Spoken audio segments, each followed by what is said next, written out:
The United Leukodystrophy Foundation presents AGS, presented by Dr. Adeline Vandiver. Hi, good afternoon. It's Adeline Vandiver. I'm from the Children's Hospital of Philadelphia, and I'm happy to be speaking with you today about Aicardi-Gouttières syndrome. I'm having Keely move the slides for me, so thank you, Keely. Next slide. Yeah, these are my disclosures. I want to explain that we're working hard to partner with pharmaceutical companies and also our advocacy partners, and so I serve both of those stakeholders, but I don't take any personal funds, although we do get grant support to advance our clinical trials and research in leukodystrophy and in AGS in particular. Next slide.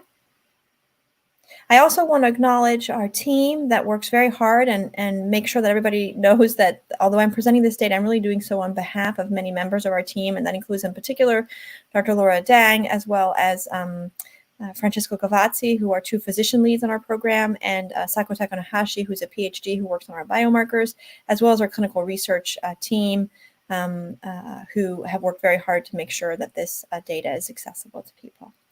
Next slide. So the first thing I want to do is provide some updates on natural history in Aicardi-Gouttières syndrome. And by natural history, I mean an understanding of what AGS looks like, which I think is very different than we thought AGS looked like when we first learned about this disease. Next slide. So we now know that, in addition to a brain disease, AGS is really a very broad disease that affects most of the body. It's what we call a heritable interferonopathy, which means that you make too much interferon, and that interferon unfortunately affects lots of organs in the body. And in particular, it affects organs that have large numbers of blood vessels, and also organs that are susceptible to inflammation, like the muscle and the liver and the brain. And then there are other organs that it affects where we don't fully understand why they're affected the way they are, like the eyes. We have much to learn about how AGS affects the body, but are no longer surprised that it affects almost every organ in the body. And however, it's not obligatory for any one symptom to be present. So even, the white matter changes and the calcium deposits that we know now are very much part of the disease, or the skin involvement that is seen in a large percentage of children, those classical features don't need to be present for somebody to have mutations in the genes associated with AGS. Next slide. Nevertheless, we think that suggestive features include people, typically children, who have changes in the way their brain works, which is a medical word for that is encephalopathy, as well as problems with their blood cells and their liver cells, and unusual rashes, are things that should make you think about AGS. There are also laboratory findings that should alert doctors the possibility of AGS, and that includes having more white cells than normal in a lumbar puncture, some measures of inflammation, including neopterin and tetrabiopterin, and then in some cases also a blood interferon signature where that's available. And when those symptoms are present, we're encouraging doctors to check the involved genes. It's important to know that not all the gene changes can be seen on an exome, so sometimes it's necessary to go back and recheck certain genes because they could be missed on a whole exome sequencing. And then when people are diagnosed, it's important to screen carefully all the possible affected organs to make sure you're not missing some symptoms of the disease. Next slide. So for people who don't already know, there is a number of different genes that can cause AGS, at least 7 that we know of now. And probably more, because we have patients with AGS-like symptoms who don't have mutations in any one of these genes. Globally speaking, the first 5 genes that were identified, TREX1, RNase H2A, RNase H2B, and RNase H2C, as well as SAMHD1, are all genes that disrupt the ability of the body to clear extra and excess DNA and RNA within the cell. And people think that excess RNA and DNA makes the cell think it's infected by a virus. The more recently identified genes, ADAR1 and IFIH1, are genes that make proteins that specifically look for viral infections and sort of sound the alert when a viral infection occurs. And so the reason why everybody thinks that those all result in interferon is because they all end up in one core pathway of sort of viral recognition. and in production of interferon. Next slide. We already knew before that some of those genes presented in slightly different ways. So, for example, we know that people with SAMHD1 might get involvement of their large blood vessels or their brain with a complication called moya-moya. And we also knew that children with TREX1 might be more likely to have a more severe presentation. But as we've learned more about the disease, we now understand that there are differences in outcomes between people with different mutations. So, for example, this is a sort of a heat map, a chart of what you might expect developmental milestones to be.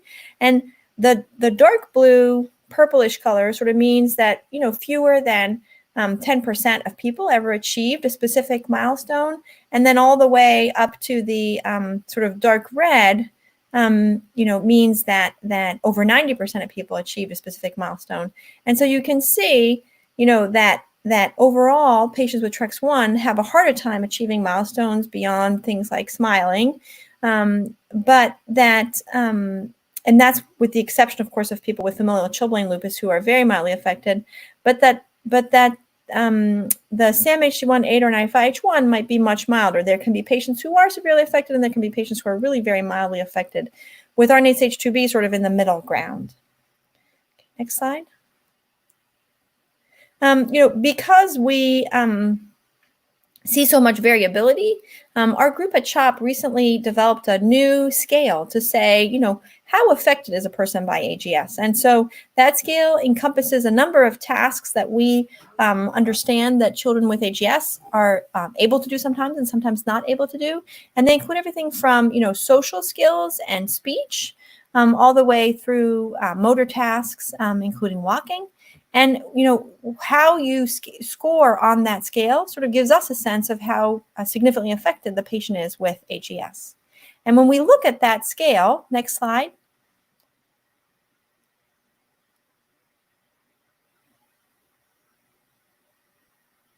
Okay, it's missing a whole part of, can you go back, Keely? Yeah. I think it somehow didn't load when you downloaded it. Just go back to the slide. Just go back. I'll explain what the slide should have said. When when we test that scale on affected persons, right, with AGS, what we know is that people with AGS can, initially have more normal functioning and then get worse, or they can initially have less normal functioning and get better. And what we know, and that's what the bottom right is trying to show, we're missing the other slides, is that people with AGS tend to have the most changes in their neurologic function in the first 6 months after disease onset. So that people have long felt that sort of AGS is a disease where there tends to be like a big flare, and then a greater stabilization later. And we agree based on the scale that that's probably true, that people sort of have a lot of fluctuation of motor skills and abilities in the first 6 months of the disease, and that those things tend to settle out over time. Next slide, please. However, although that's true for a majority of cases, there's also a subset of patients with very atypical presentations, and where they will have initially some, and not all the colors are coming through, so I apologize because you're missing the sort of blue in the middle, but where initially patients will have be asymptomatic for a period of time, even beyond a year of age, and then they may develop some challenges like developmental delay and things like that, and then develop a period where they might not be feeling well but still be okay, and then have a decline. And so sometimes it's hard to understand exactly, number one, where the beginning of the disease is, and to understand how, therefore, how much to be worried about things in the coming months. And it's also hard to understand. It's also hard for people to diagnose these children because people typically think of AGS as being something that occurs before a year of age in early infancy, with sort of a a slow progressive neurologic decline, people can misdiagnose these children who have acute neurologic decompensations as other disorders, things like ADAM or other leukodystrophies. There's also a subgroup of patients who have something called acute striatal necrosis, right? That's particularly true for ADAR1, and that's where without white matter abnormalities, they have profound and significant damage to the basal ganglia, which is another word for the basal ganglia, striatum, and those are deep pieces within the brain that are responsible for controlling movement.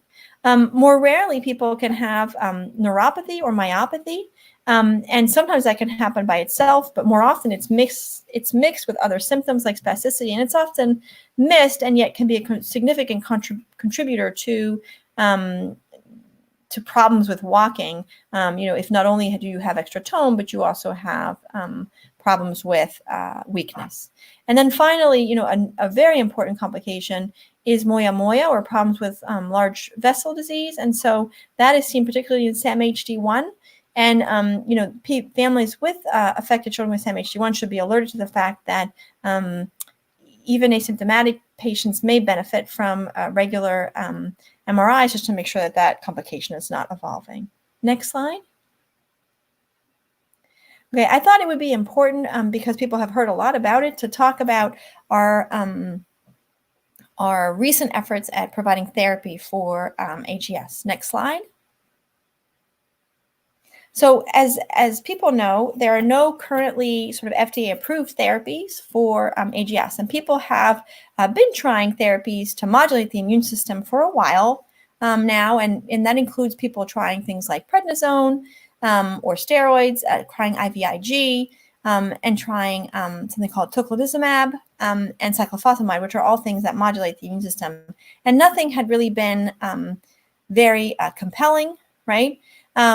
There was also a thought that you might be able to use an antibody against the interferon, which is thought to be causing the disease.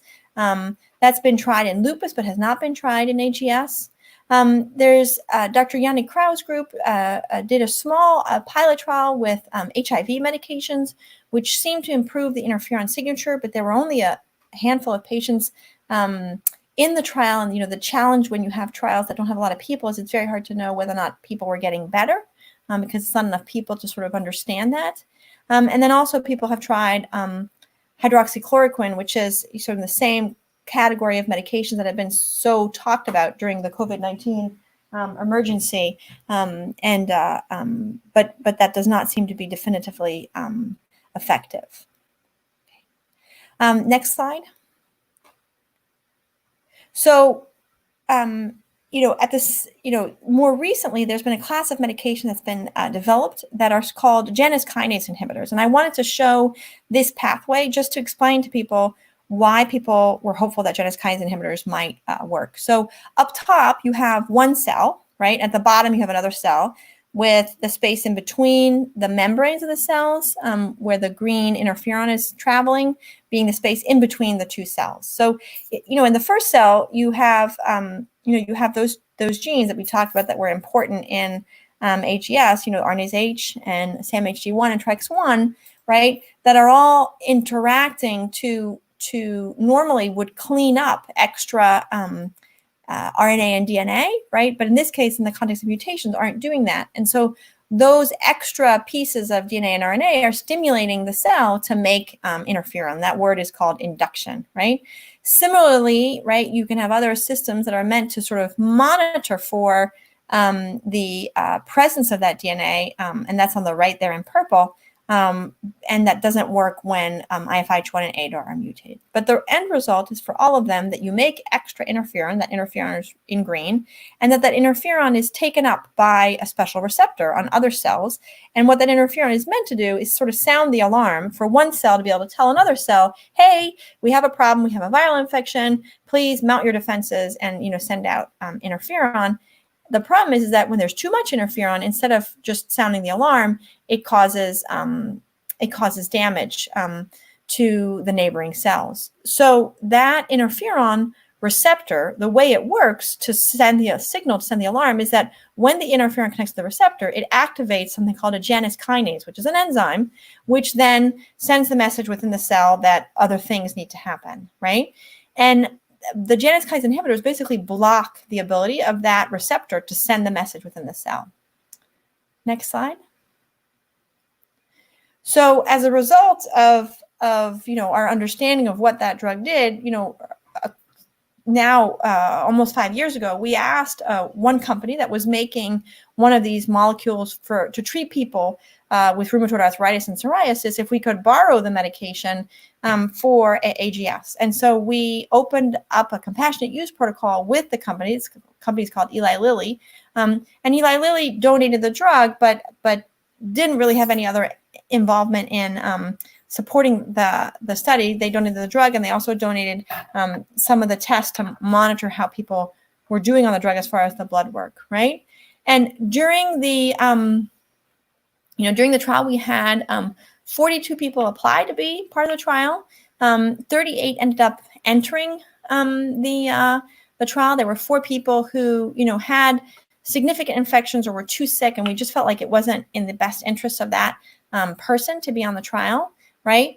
3 people who were enrolled, just like I told you before, there are people with AGS who don't have definite sort of AGS as far as genotypes, were in that group. And so we don't include them in our reports because while we know they have problems with interferon, we don't know for certain that it's sort of like everybody else.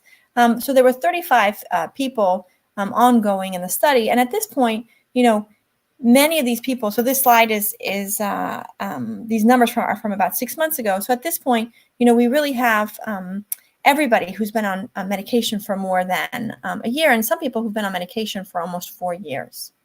Next slide.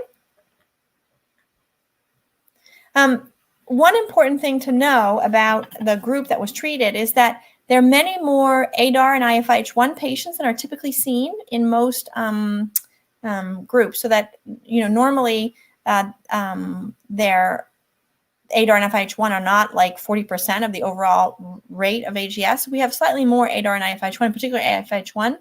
And then it's also important to note that we do have patients with all the different genes, and that most patients were a little bit older, right? So that we have a mean age, sort of the average age of treatment is 6 years, right? And that in many cases, these people had many years of disease. So sort of we're well outside that 6-month age period where we would expect that they would still get better on their own, right? Next. Okay, and then,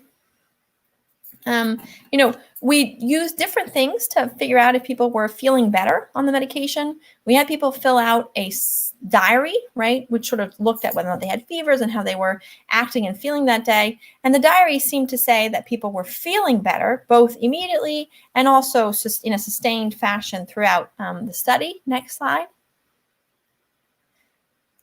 We also saw that a specialized test, which allows us to look at how the interferon is working in cells, called the interferon signaling gene score, right, was also much better in the beginning and then sort of stabilized back out. And part of the reason why it sort of crept back up a little bit on average is because you'll see, in those sort of red dots on the right in the C version that, plenty of people still, when they got sick, might have a sort of a flare from the perspective of their interferon score. We didn't see people necessarily report feeling not well when that was happening, but we could definitely see the interferon fluctuate over time.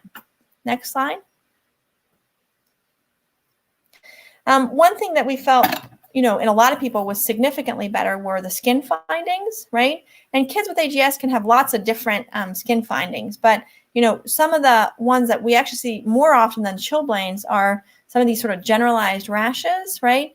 And, for the little girl at the top, she'd had a rash that was thought to be eczema her whole life, but it actually went away within a couple of days of starting the baricitinib. And also the, children who had more significant rashes on their skin that were more problematic, they also seemed to get a lot better over time. In some children where we had to, back off a little bit on the medication because there were concerns for infection, we've then seen that that those rashes can come back. So we definitely think that they're modified by the treatment. Next slide. We also, saw, people who might have had several months or years of pretty stable functional scores, right? As far as their neurologic function, seem to feel a bit better on the medication as far as their function. Now, these are not, dramatic changes because each point on the scale is one milestone, right? So you have to think that if you're seeing a person gain one milestone, 1 point, it's basically gaining one milestone. But, for the children or for the families, those changes can be meaningful. And also, overall, there were a sufficient number of people who seemed to improve on the medication that it made us start to think about, why that might be. And we don't have definitive, just a second. Thank you. I have teenagers at home, and like most of you, I'm working from home. And so I apologize. So we don't have definitive evidence of why people are feeling better from a neurologic perspective. And it might be, as variable as the fact that maybe their muscles are feeling better, or maybe, they're just feeling better overall because of decreased interferon signaling. And I'm hoping we'll learn more about why that's the case. Next slide. I think, a very important part to our thinking about these medications is what the side effect profile of these medications might be. And it's something that, we worry about a lot. And, this medication is likely something that children with AGS will have to take for a very long time. And so we've looked carefully at what kind of side effects they can have. And the things we followed were things that people often have as abnormalities while on these medications. And I'm sorry that these are so small, they're a little bit hard to read, but A is basically looking at whether or not people had changes with their white blood cells, right? A is actually anemia, right? And, there were patients who had anemia, right, during the study, including one patient who had very significant anemia. There were also, more frequent changes with platelets. Now, those changes with platelets were changes that were elevations, right? Where people had elevations, up to about 800 or 900 of platelets, and we monitored those carefully. And there's no evidence that those had any clinical effects. We definitely saw those, and we saw those in a majority of patients, right? We also saw people have changes in their white blood cell count. And in particular, we worry about decreases in white blood cell count. And we will occasionally see people have something called neutropenia, which is low white blood cell counts. And so that's something that we now, more than when we did this study on the new trial, monitor for very carefully. Although my friends in hematology and oncology tell me that the numbers that we're seeing are still very moderate decreases, and not ones that in their field they would consider clinically significant, which is somewhat reassuring. In adults, patients who take this medication can have elevations of their liver enzymes, and so we monitored also those very carefully. And actually, we had people who had, if anything, improvements on those liver enzymes, and I'll show you that in a minute. So there were not significant differences between before and after for people with AGS with abnormalities of their liver enzymes. So we don't think that those are related to the medication. And then finally, there's some people who, in the adults, who had problems with muscle enzymes being elevated. And so we monitored those very carefully. And again, with the exception of one patient who, where we think it was because of external causes that the muscle enzymes went up, we didn't really see that be a frequent complication. Next slide. Specifically as pertains to the liver function, we had 2 children who had very significant liver problems at the beginning that we think were improved by the medication because it was improved when the medication was started.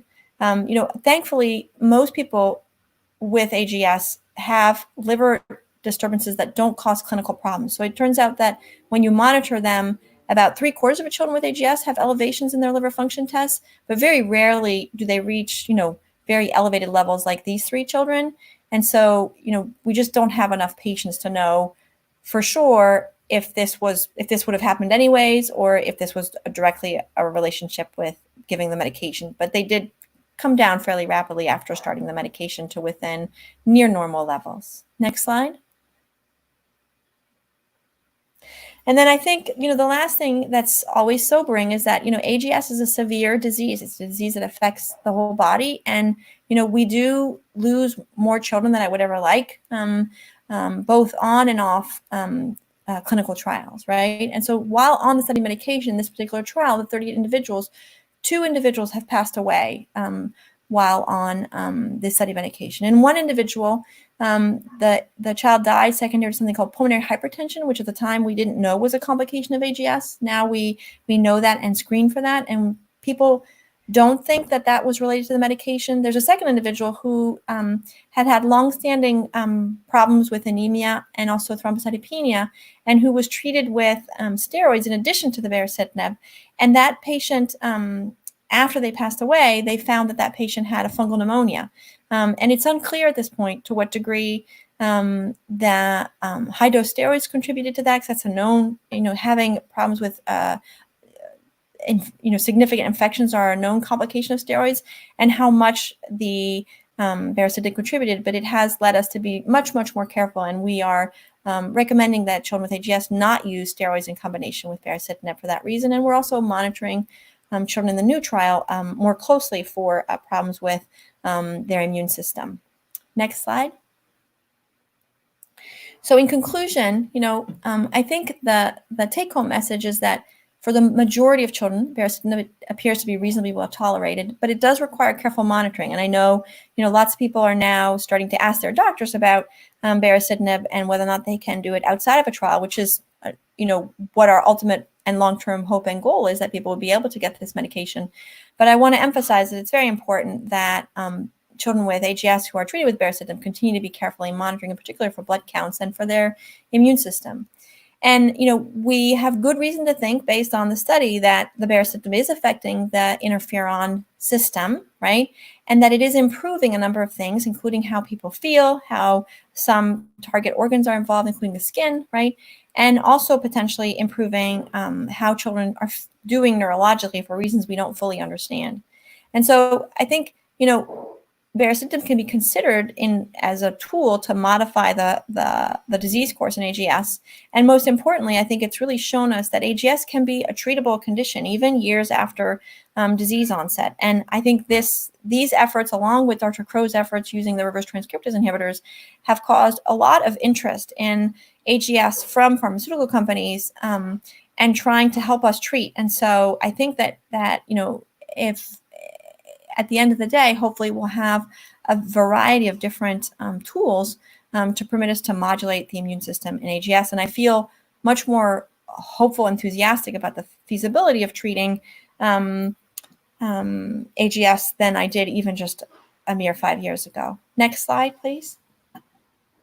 I think that regardless of whether or not you choose to participate in a clinical trial or choose to modulate the immune system for your family member with AGS, it's important to understand how AGS can affect the body, because there's a number of things that you can look at and monitor and manage through careful medical management that likely will improve how children do and feel, even aside from some of these novel therapies.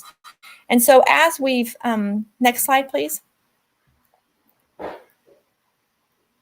As we've learned about AGS, we now know a number of new organ problems and have reinforced understanding of other organ problems to understand sort of how we need to manage and monitor children with AGS. So sort of going from head to toe, right? We know that the eyes, in addition to the brain, the eyes can be involved in AGS. And in particular, it's important to ask your eye doctor not just about ways to follow eye movement abnormalities and any potential need for glasses, but also to look at the eye pressures. That's typically something that's only measured in older adults. But it's important to measure that in children with AGS, because we know that children with AGS can develop a complication called glaucoma, which can threaten their vision because it can cause pressure on the nerve tracts that relay information to the brain. We also now know that, that the occurrence of cardiac problems in AGS is unfortunately not a rare complication. And those complications can include pulmonary hypertension, can include inflammation of the heart muscle, and can also include abnormalities of the big vessels that exit the heart. And so we really recommend that when a child with AGS is diagnosed, they see a cardiologist to check the heart, typically with an echocardiogram and an EKG, and also that evaluation be repeated at least every other year, if not more frequently, depending on any abnormalities found. Also, in sort of new and not well-known complications, we know that the inflammation in the gums can cause problems with the root of the teeth.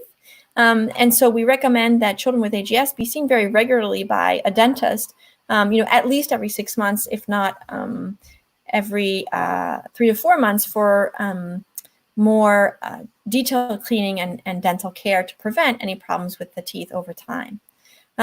We know that in about 3/4 of children with AGS, there is some degree of involvement of the liver. Thankfully, only in a minute proportion of those is that involvement, cause any clinical symptoms and any clear long-term damage to the liver. We don't know, though, however, how, as children with AGS are living longer and longer, thankfully, how that sort of chronic low-level inflammation may impact their liver function in later years. We also know that problems with anemia, low white blood cell counts, and low platelets are much more common than we used to think. People used to think they only happened in newborn cases, but when you follow children over time, this appears to be a more chronic problem that can recur. People think it's possibly linked to antibodies being made against those cells by the body, and those should be followed by hematologists if they happen. But we also recommend that a regular CBC or a cell count of the blood be done. Children with AGS can develop a number of different hormone problems. The most common is thyroid disease, and we recommend a yearly TSH, but also less commonly, children can develop problems with other hormones. And so atypical symptoms need to be looked at and addressed, looking for hormone problems. The GI tract can be inflamed, and some children develop inflammatory bowel-like conditions that need special treatment. So if there's ever any blood in the stool, that needs to be brought to the attention of your doctors. Children can develop problems with inflammation of the kidneys, much like you can in lupus. Children can also develop problems with their muscles, right? With inflammation of the muscles that can cause weakness and further impact neurologic function and things like walking. And then the skin findings can sometimes be quite significant and lead to skin inflammation in some cases. And so this is an important thing to keep an eye on as well. So next slide, please.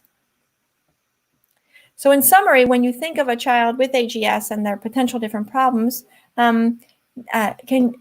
Keely, can you hit next a couple times? We should have appearance of a series of, yeah. So perfect. There should be one more. Maybe one more. Thank you. Back. So in summary, we recommend that children have yearly blood work, right? Including a urine test and blood test. We recommend that people have, if you have SAMHG1, have a yearly MRI with an MRA, but you don't need regular MRIs in the other types of AGS. We also recommend that people have regular neurologic exams with careful attention to look if they have any evidence of weakness consistent with myopathy or neuropathy, that they have regular dental examinations, regular eye exams, and also that parents carefully review their child's skin to make sure there's no skin inflammation or breakdown. And finally, we recommend that a cardiologist see the child at least every other year, but sometimes in some different genes yearly, to make sure that that important organ and the lungs stay healthy. Okay, next slide. So in conclusion, AGS is a disease that can affect almost the whole body and needs a careful management because it can affect different people in different ways, even in the same families. And so engaging with your local health providers to make sure that your patient or your family member has a good set of resources and a good team to address those problems is important, even before complications develop, and hopefully they may never.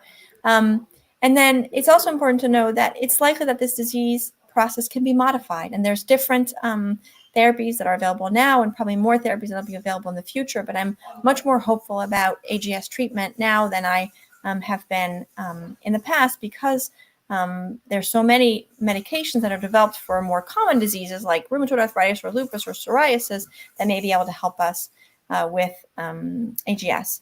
If you are getting treatment with any drug that modulates the immune system, it's very important for that person who's giving you that medication to be very familiar with the complications and the potential side effects, especially in AGS specifically, of that medication. And then finally, there's a lot that can be done besides specific medications to help improve the health of an individual with AGS. And that, I think, is the last slide. And so I'm happy to take any questions. All right, anybody on the YouTube side, if you have any questions, Dr. Vandiver, we don't have any quite yet. So if we just want to take a second and let them type any questions in case they haven't been monitoring the chat. But did you want to give any plugs for any research projects with GLIA that people with AGS might be able to get involved in, or is there any ways that they can become more involved in research? Yeah, we have a clinical trial, right, for baricitinib that right now we're still going to be recruiting patients for, and we hope to open additional clinical trials with other approaches, in the future. But then we also have, for people who feel like that's not the right fit for their family, we also have a natural history study where we really welcome participation both in person if you want to come see us, but also on a remote basis if you're willing to share medical records. Those are all very helpful approaches to help us learn more about the disease and be better prepared to help people in the future. And then finally, our clinic also offers sort of multidisciplinary clinical care for people with AGS and other leukodystrophies. Great. Okay, we do have one question that came through. Do children with AGS usually have higher AST than ALT, like the other two charts? Yeah, those two patients did, but in general, not definitively. But keep in mind also that those children were very carefully screened for other sources of AST, including the muscle, right? And there was no evidence that the AST came from other sources than the muscle. But that's a really great question. All right, great. Well, it doesn't look like we have any other questions coming through. So thank you so much, Dr. Vandiver, for your time. And thank you everyone that was watching on the YouTube end of things. And hopefully we'll get to see each other next year in Chicago. Thank you. Have a great day. Bye.